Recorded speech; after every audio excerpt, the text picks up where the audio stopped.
전에 제가 꿈은 이루어진다라는 제목의 책을 읽는데 거기서 성스러운 불만이라고 하는 표현을 읽어보게 되었습니다. 성스러운 불만, 불만도 성스러운 게 있다는 거예요. 저는 불만은 원망이나 원망과 짝하여서 별로 좋지 않은 역할만 하는 줄 알았습니다. 그것은 감사의 반대로 불경스러운 단어로만 생각을 했어요.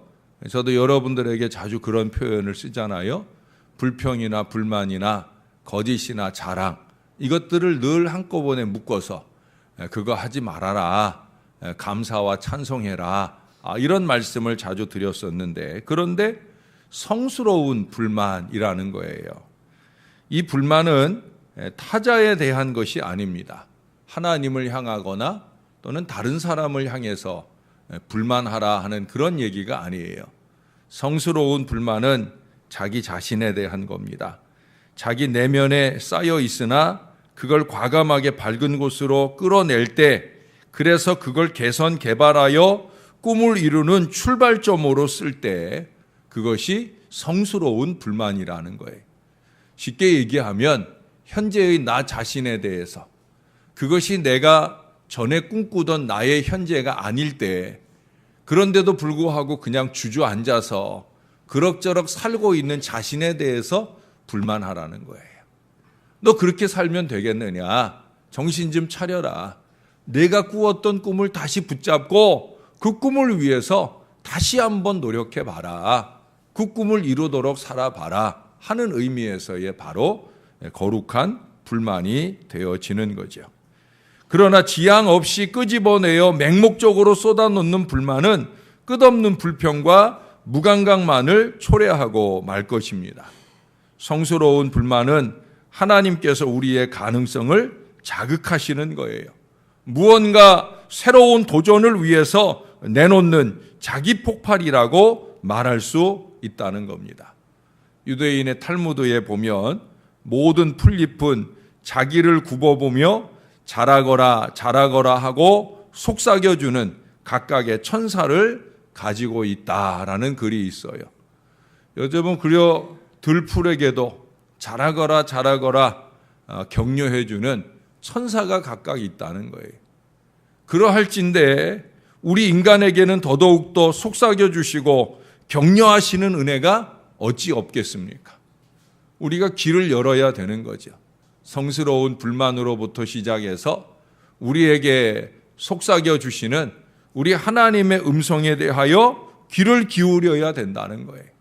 잘하거라 잘하거라, 잘되거라 잘되거라, 내가 될 수 있는 모든 것이 되거라, 내가 쏟아놓은 내 자신에 대한 불평을 개선하고 새롭고 행복한 멋지고 위대한 그 모든 것이 되거라, 내게는 불만이겠으나 하나님을 향해서는 새로운 감사가 활짝 열리는 그런 인생이 되거라. 우리 주님은 그렇게 우리들에게 말씀하고 계시다는 거예요. 아니, 저와 여러분은 그런 사람들이 될 수 있어야 합니다. 이 나이에 뭘이라고 생각하지 마시고 지금 내 나이에 걸맞는 새로운 꿈을 꾸고 그 꿈을 이루기 위한 간절한 기도의 인생을 열심으로 사셔야 된다는 거예요. 왜냐하면 우리 인생이 할 일은 어떻게든 우리 인생을 통해 하나님을 노래하는 결론에 도달해야 하기 때문에 그렇습니다. 여러분이 연세가 높아질수록 더 열심히 하셔야 될 일이 있어요. 24절을 한 번만 더 읽어보겠습니다. 24절을 다 같이 한번 읽어보십시다. 시작. 그대는 하나님께서 하신 일을 기억하고 높이라. 잊지 말지어다. 인생이 그의 일을 찬송하였느니라. 아멘. 곱씹고 또 곱씹어도 우리에게 도전이 되고 꼭 이루어야 될 일을 오늘 말씀해 주고 있습니다. 하나님의 하신 일을 기억하냐? 그러면 높여라. 잊지 말고 인생이 할 일은 하나님을 찬송하는 것이다. 그래서 제가 연세가 더 깊어질수록 하나님을 더 많이 찬송해야 된다. 제가 제 자신을 보면 그렇더라고요. 제가 젊은 날보다 지금 나이가 들어갈수록 제 찬송이 더 많이 늘어나는 걸 보게 됩니다. 왜? 그만큼 하나님이 저에게 하신 일들이 더 많이 축적돼 있으니까. 내가 이어온 신앙의 연륜이나 목회의 연륜만큼 그만큼 더 많이 하나님은 많은 일을 해주셨으니까. 그러니 저는 혼자 있어도 또 찬양하는 자리에 더 열심으로 나가서 찬양하기를 늘 원하고 있어요. 찬양이 가득한 인생을 살려고 합니다. 22절에 보면 하나님께서 권능으로 큰 일을 행하심으로 우리를 또 교훈하신다고 말씀하잖아요. 지금 이 엘리후가, 저는 이 32장부터 이 엘리후를 보면서 엘리후가 아주 참 마음에 들어요. 앞서 얘기했던 엘리바스나 빌닷이나 소발에 비해서 이 엘리후가 참 마음에 들어요. 그가 내놓은 이 언어들, 이 시적이고 신앙적인 이 언어들이 얼마나 마음에 드는지 몰라요. 이제 37장을 보고 나면 38장부터는 하나님의 말씀이 이어지게 되는데 아마 하나님도 저 같은 마음이 아니었을까. 욥을 향해서 하는 말 가운데 약간의 오해도 있지만 그가 쏟아놓는 언어들은 하나님을 높이고 있거든요. 38장 이하에서 하나님이 스스로 욥에게 말씀하시는 자기 자신에 대한 얘기가 이미 오늘 본문에서 이 엘리후를 통해 말해지고 있거든요.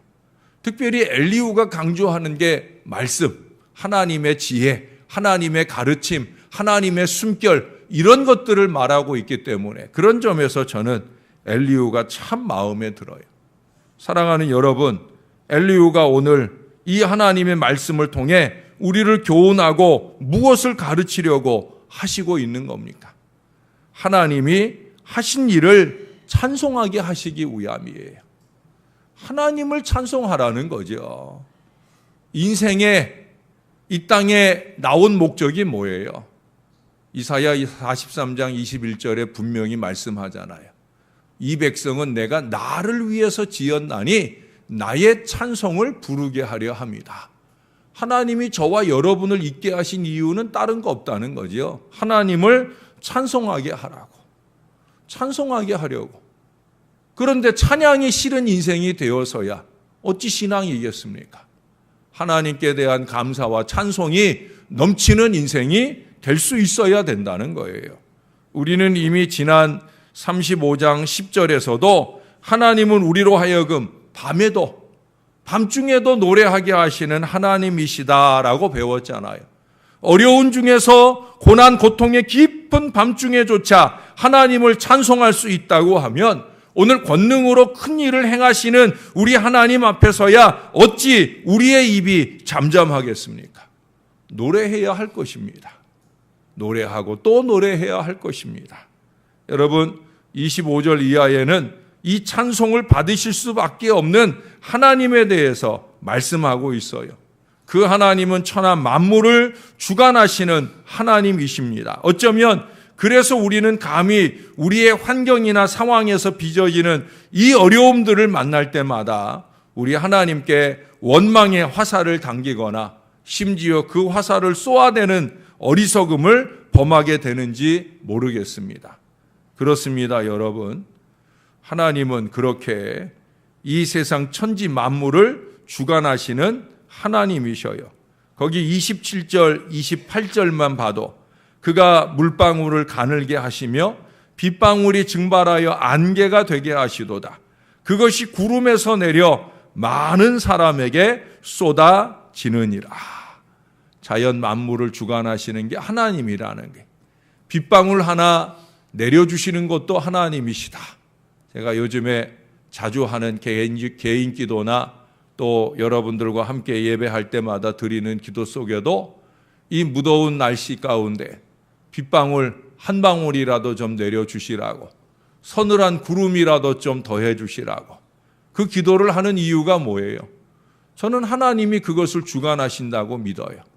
제가 믿거나 안 믿거나 우리가 믿거나 안 믿거나 하나님이 주관하시는 거예요.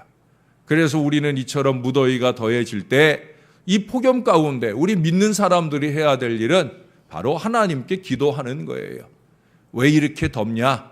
땀나고 힘들 때마다 나도 모르게 쏟아져 나오는 이 불만으로 가득 차는 인생이 될 것이 아니라 하나님 비 한 방울이라도 좀 내려주시라고. 우리가 얼마 전에도 태풍이 우리 가운데 오다가 다행스럽게 동해 쪽으로 이렇게 비껴가서 아래쪽에 좀 피해가 있긴 했지만 예상했던 것보단 큰 피해가 없이 지나갔지요. 그런데 태풍이 오기를 바라는 마음을 가져보기는 거의 없었어요. 근데 지금 기상청을 비롯해서 우리나라에서는 태풍 12호 종달이라고 하는 이 태풍이 우리나라로 좀 왔으면 하는 그런 바람을 지금 가지고 있어요. 저도 그 기도를 하고 있어요. 이번 종달이라고 하는 이 태풍은 여러분 뉴스 보셔서 알지만 대부분 태풍은 시작해서 바로 왼쪽으로나 또는 위쪽으로 이렇게 올라오는데 이 태풍은 지금 너무 더운 기운이 우리나라를 비롯해서 가득 내려와 있기 때문에 그 더운 기운 때문에 밀려가지고 오른쪽으로 이렇게 활 모양으로 휘었다는 거예요. C자를 거꾸로 한 모양으로 이렇게 휘어서 출발하는데 문제는 이게 너무 천천히 움직인다는 거예요. 아마 태풍도 더위에 지친 모양입니다. 그래 이 태풍이 지금 그리로 오른쪽으로 해서 일본을 관통해서 우리나라 동해안 쪽으로 들어오면 동부 지역이나 좀 더 강하게 확장이 되면 전국적으로 빗방울을 좀 내려주지 않겠나 하는 예보를 하고 있어요. 그래서 이 태풍이 좀 왔으면, 전에는 태풍이 좀 안 왔으면 하고 바랬는데 근본엔 너무 덥다 보니까 그저 빗방울이라도 맞아볼까, 태풍의 바람이라도 영향을 좀 받아볼까 하는 마음에서 태풍아 좀 와라, 아니 이 태풍을 우리 가운데 좀 보내주세요. 물론 그 사이 놓여있는 일본을 지나와야 하기 때문에 안 그래도 어려운 일본에게 또 다른 어려움이 될 수도 있겠으나 안타깝게도 우리는 그런 소원을 마음에 품게 됩니다. 왜 그러겠습니까? 자연은 하나님이 주관하셔요. 다만 이 자연의 이 여러 가지 재앙이나 변화 속에서 우리는 깨달아야 되는 거죠. 때때로 그것이 재앙이라는 이름으로 우리에게 다가올 때, 그것이 태풍이나 또는 홍수나 가뭄이나 기타 여러 가지 모양으로 우리들 가운데 다가올 때 우리는 그것들로 인해서 원망이나 불평의 이유로 삼을 것이 아니라 경종의 깨달음으로 삼을 수 있어야 된다는 거예요. 보통 이런 태풍이나 자연재해가 오면 인재니 관재니 그런 걸 따지게 되죠. 우리는 그걸 따져서는 안 된다는 거예요. 물론 그런 마음이 왜 없고 그런 잘잘못을 따져 역시 위정자들에게도 경종을 울려줄 일이 필요할 수도 있겠습니다. 그러나 저와 여러분, 하나님의 섭리와 주관을 믿는 우리로서는 뭐 인재니 관재니 이걸 따질 것이 아니라 신재다, 천재다, 하나님께서 자연 만물을 주관하시는 것이니 그 하나님이 이 자연을 통해 우리를 괴롭히려고 하심이 아니라고 하면 우리는 깨달아야 된다는 거죠. 회개의 기회를 삼아야 할 것이고 우리가 가진 모든 것들이 한순간에도 쓸어버려질 수 있다 하는 사실을 기억하고, 뭐 얼마나 가졌다고 흥청망청하고 교만을 떨고 난리냐, 정신 좀 차려라. 내가 주관한다. 내가 주고자 하면 줄 수도 있고 가져가고자 하면 가져갈 수도 있는 나는 그런 하나님이다 하는 사실을 깨달을 기회를 가져야 된다는 거예요.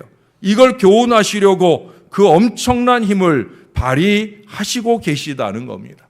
우리는 이걸 깨달아 아는 사람이 되어야 합니다. 그렇다고 여기 20절의 말씀처럼 그대는 밤을 사모하지 말라. 인생들이 밤에 그들이 있는 곳에서 끌려가리라. 삼가 악으로 치우치지 말라. 이렇게 권하는 것처럼 여기 이 말은 죽기를 사모하지 말라는 거예요. 자포자기로 가지 말라는 거예요. 그래서 더 큰 악으로 달려가지 말아라. 아마 이 욥이 너무 힘들고 지치니까 중간중간 때때로 죽기를 사모했던 그 마음을 지금 지적하고 있는 것 같아요. 너 아무리 힘들어도 죽기를 사모하며 더 큰 악으로 가지 말아라. 네 생명을 주장하는 분은 하나님이시고 그 하나님이 가져가시고자 하면 가져가시는 거고 아니라 하면 너의 생명을 연장하여 또 다른 미래를 살게 할 것이다. 아마 욥에게 이 권면이 다시 그의 건강한 신앙으로 나가는데 시금석이 되지 않았을까 하는 그런 생각도 해보게 되어집니다. 사랑하는 여러분, 우리는 찬송을 통해 더 높은 보좌로 올라가야 합니다. 그 하나님 앞에 이르기에 너무 무거운 죄를 좀 내려놓고 힘찬 찬송의 날개로 올라가야 합니다. 여러분, 신앙의 저차원, 제가 영적 야만의 수준을 좀 벗어나라 하는 권면을 드렸잖아요. 신앙 문명인이 되어라 라는 권면을 드렸잖아요. 영적 야만을 벗어던지고 신앙의 문명인이 되는 좋은 비결은 뭐냐? 찬송을 하는 거예요. 찬송을 통해서 더 높은 곳으로 올라가는 거예요. 그래서 제가 찬송하라, 찬송하라, 찬송하라 자꾸 권하는 거예요. 제발 흘려듣지 마시고 찬송에 열심 내셔요. 찬송하는 것을 게을리하지 마셔요. 찬송해야 신앙이 고양되는 거예요. 높이 계신 하나님 가까이 가는 비결은 뭐냐? 찬송하는 거예요. 우리가 새벽에도 찬송을 2곡씩이나 부르는 이유가 뭐예요? 하루의 시작을 찬송으로 통하여 그 높은 자리로 함께 올라가 주님과 가까이 있어 주님을 높이고 주님을 의지하고 살아가기 위한 거예요. 제가 전에 어느 역사에 갔더니 그 역사에 글이 쓰여 있더라고요. 어디 동대문역인가 그랬던 것 같은데 그 글이 의외의 글이 쓰여 있어서 제가 그 글을 한참 읽었습니다. 그 글은 에어쇼를 하는 어느 비행사의 이야기입니다. 비행기를 타고 에어쇼를 막 하는 비행사인데 이 비행사가 하루는 비행을 하는 중에 자기 발밑에서 이상한 소리가 나는 거예요. 그래서 비행하다 말고 밑을 보니까 쥐 한 마리가 전선을 쏠고 있다는 거예요. 야, 이거 저대로 두었다가는 전선을 다 쏠아가지고 그래서 이 전선이 단선이 되거나 합선이 되면 비행기가 심각한 위기를 만날 것 같더라는 거예요. 그런데 자기 발이 닿는 자리가 아니기 때문에 그걸 어찌 해볼 수가 없는 거예요. 그때 그의 마음속에 저 높은 곳을 향하여 하늘 하나님을 향하여 하나님께 맡기고 올라가 보자 하는 마음이 들더라는 거예요. 그래서 자기도 모르게 더 높이 날아오르게 되었다는 거예요. 제가 오늘 490장, 491장을 부른 이유는 바로 서두에 했던 이야기와 이 마지막 이야기에 비추어서 그 찬송을 불러보고자 한 것입니다. 490장은 우리 꿈이 이루어지기를 바라는 마음에서 불러본 것이고 491장은 아마 이 비행사가 이 찬송을 하며 올라가지 않았을까. 저 높은 곳을 향하여 날마다 나아갑니다. 저 높은 곳을 향하여 저 높은 곳을 향하여 그 찬송을 부르며 올라가지 않았을까. 기왕이면 하나님께 더 가까이 가보자 하는 마음으로 올라가지 않았을까. 그런데 놀라운 일들이 생겼다는 거예요. 비행기가 더 높은 곳으로 올라가니까 이 쥐가 그 높은 곳에서 질식되어 죽어버렸다는 거예요. 할렐루야.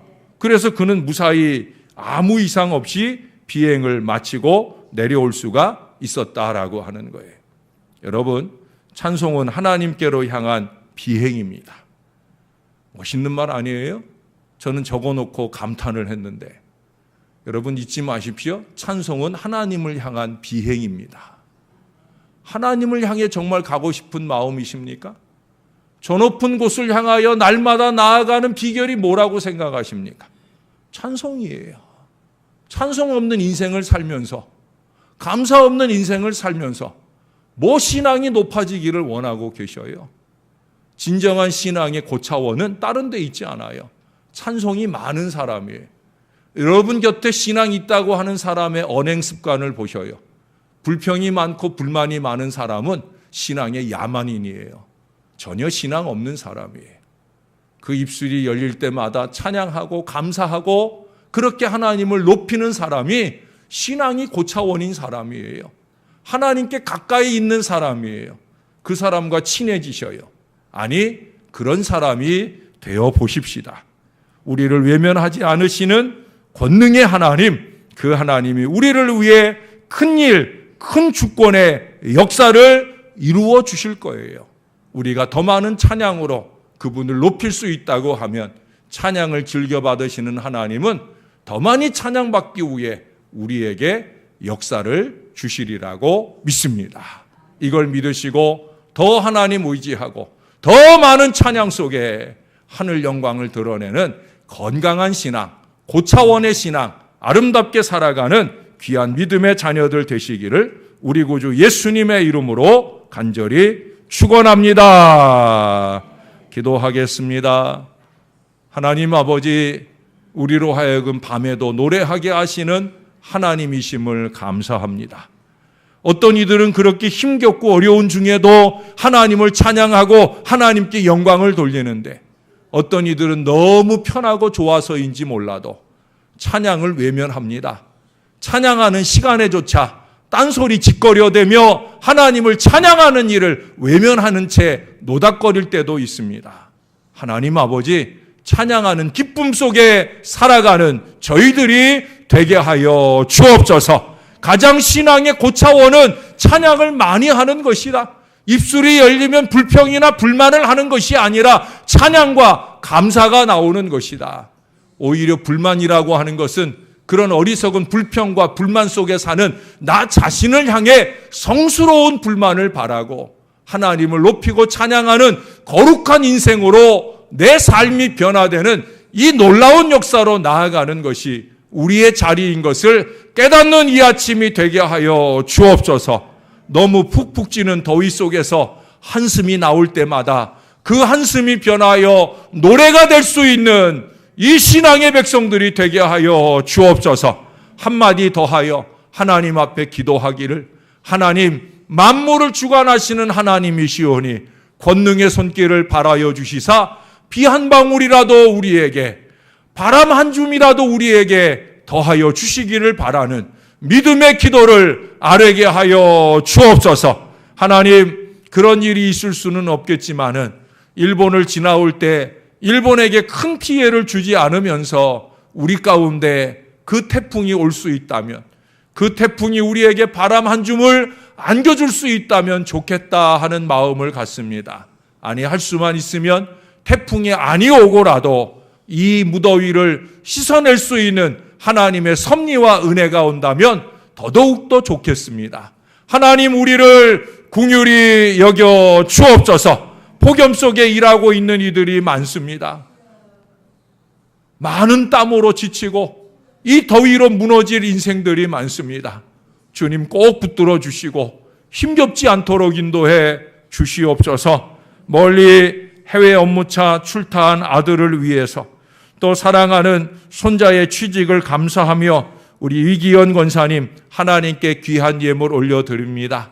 우리 하나님의 섭리와 역사를 찬양하는 이 예물인 줄로 믿사오니 주님이 즐겁게 받아주시고 귀한 여종이 날마다 새벽마다 믿음으로 예배하고 기도하는 그 간절한 기도를 들어 응답해 주옵소서. 스라의 자녀들, 자손들을 위한 눈물의 기도로 사십니다. 권사님의 기도에 꼭 응답해 주셔서 더 많은 은혜와 축복의 역사가 이 자녀손들 가운데 넘쳐나게 도와 주옵소서. 군에 나가 있는 손주에게도, 또 취직을 앞두고 있는 또 다른 자녀들에게도 하나님 하늘 역사를 보여 주옵소서. 하나님을 노래하며 시작하는 이 아침, 이 하루가 우리로 하여금 행복하게 하옵소서. 감사합니다. 예수님 이름으로 기도합니다.